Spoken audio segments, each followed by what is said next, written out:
In my last video, I unpacked the 4 V's that I think are killing modern pop music. Today, I want to share the MTV or MTLV framework that I think artists and producers can use to improve the music that they're creating. Hold the phone, you might be thinking, is pop music really getting worse?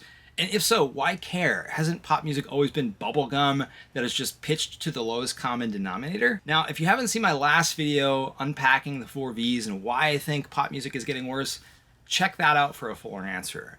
But if pop music is getting worse, and I think I've shown that it is, then I think it's really interesting to find out why that is and what, if anything, we can do about it. Now, here in this video, we're not going to be looking at the music industry or the broken incentive structures or any of that stuff, although I do think those are important factors. Here in this video, I want to focus just on the music, including lyrics. So what is the MTV or MTLV framework?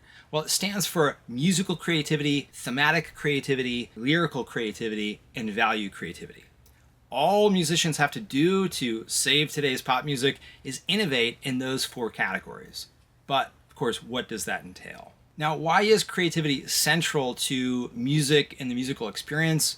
Well, of course, if something is not novel in any way, shape, or form, it's not going to be interesting or attention-grabbing, and it's unlikely to ever even be heard. But research shows that the story goes a little deeper than that. Maybe some of you guys are familiar with the psychologist Mihai Csikszentmihalyi, who's famous for identifying the phenomenon of flow. Flow is a state of optimal engagement when we're so absorbed in the thing that we're doing that we forget to eat or pee or do anything else. Now, believe it or not, listening to and processing music does require cognitive effort. Music and the artists who make it can help us hit that level of optimal engagement by striking the right balance with their music between novelty and familiarity. They do this by setting a certain musical expectation and then thwarting that expectation. If music is too familiar, if it unfolds exactly as we expect it to, then it's not going to be engaging because it's not going to require any real cognitive effort to keep up with it, to understand what's going on.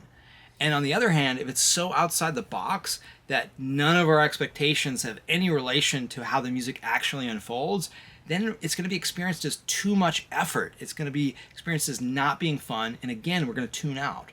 So musicians can hit this mark of musical creativity by finding that right balance between familiarity on the one hand and novelty on the other. So to hit that sweet spot, musicians have to be creative, hence creativity showing up in all of the categories of the MTV framework. And that quality of hitting that sweet spot between novelty and familiarity is what music researchers call salience. Salience being prominence, standing out, demanding attention. Now, I've been thinking about this topic of whether or not music is getting worse and what to do about it since I was about 17. And my interest only grew when I went to school for audio engineering and then wound up working in recording studios in Manhattan and Nashville. But I never thought about making any sort of videos on this topic until I saw Rick Beato's video bemoaning the state of modern pop music and talking about how music is getting worse. Now, I think there are lots of holes to pick in Rick's arguments, as I've shown in another video, but I think stepping back and looking at Rick's general essential point, I think it's sound, that music, and pop music really, has gotten worse. Except, I think Rick focuses arguments too much on musical complexity. Now, of course, I do agree that music has gotten less complex, and because of that, it's less salient, it's less attention-grabbing, it's less interesting. But if we understand musical salience as this bullseye between novelty and familiarity, then I think we can amend Rick's argument and make it a bit more precise. Because it's not as if we had the complexity dial and we just turned it all the way up, that it would always be better music. Often, it wouldn't be. And I think it's worth mentioning in this context that Rick recently had a video talking about a Pat Metheny guitar solo, and I'm a huge Pat Metheny fan. In fact, seeing Pat Metheny live was one of the greatest musical experiences of my life. But I was amused by all of the comments from people who just didn't get it. They were just flabbergasted by this solo and really couldn't relate to it musically. And that's because instead of setting a certain musical expectation and then bending that expectation, it just blew their expectations completely out of the water and left them overwhelmed and unable to grasp where Metheny was going. But in sum, the M of the MTV or MTLV framework is musical creativity, and that means using the musical elements of the song, not the lyrics, not the ideas. We're going to get to those in other aspects of this framework, but the musical elements, and that does include the vocal performance, the melodies, the harmonies, so on and so forth, but includes everything except the lyrics or the ideas that the song conveys. Moving on to the T in the MTV framework, that stands for thematic creativity, and by theme I mean what the song is about. By thematic creativity, I mean writing songs on new topics or putting a novel twist on an old one. I recently did a video titled Mark Knopfler's Sultan of Song. And if you want to hear about an absolute master of the first type of thematic creativity, that is writing songs on novel topics, check that video out. The other route to thematic creativity is to twist a common theme in some novel and creative way. In my last video, I talked about vanity, it being one of the 4 V's that I think is killing modern pop music. And one of the ways that vanity is often expressed through music is in lyrics that are talking about how fly the artist is dressed.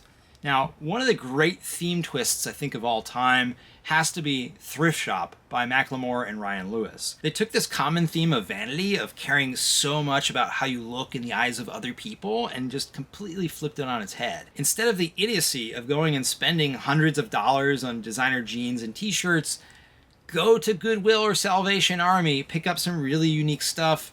You're going to look very cool, very different, very interesting. Now, this is just a mind-blowingly brilliant example, I think, of taking a common theme and flipping it on its head. And unsurprisingly, it was a #1 song of the year. Now, closely related to thematic creativity is lyrical creativity.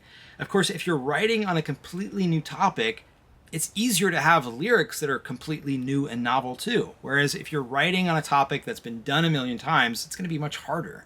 So lyrical creativity, that's why it gets the small L. I think that you can be lyrically creative even if you're doing something that's been done 100 times, but it's definitely harder. And thematic creativity, I think, is the root of greater lyrical creativity.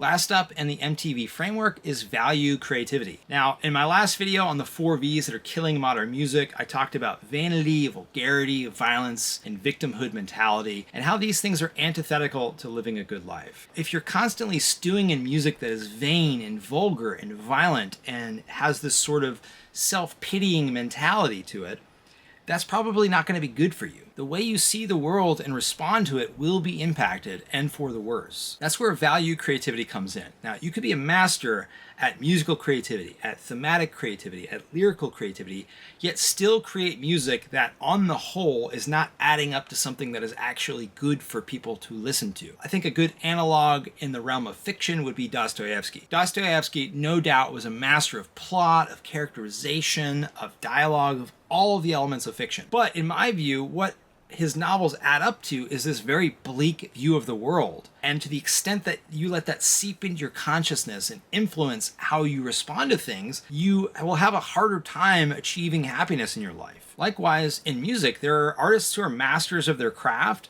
but who use that craft to glorify or showcase or spotlight things that really ought not be spotlighted. So in the MTV framework, the V, value creativity, draws our attention to whether or not the artist has actually created something of life-serving value. To put it in question form, is this something of life-serving value? Now, these are just my current working categories, and I'm not saying that there couldn't be more categories.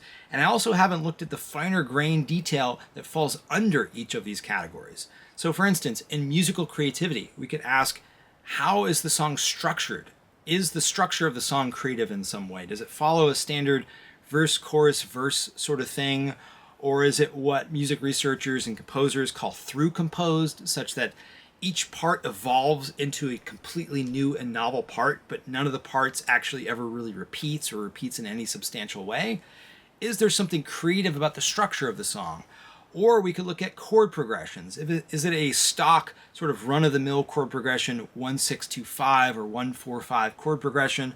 Or is it doing something outside the box, novel, interesting, bending our ear in a certain way? Likewise, for all of the other categories, each of them encompasses a broad range of characteristics that I'll be talking about on this channel and teasing out, especially in my review of pop hits from history from 1960 through to today. But to recap, artists can create better music by thoughtfully innovating in each of these categories: musical creativity, thematic creativity, lyrical creativity, and value creativity. That's all for now. I hope you enjoyed this. If you want to show me you care, like, subscribe, and share.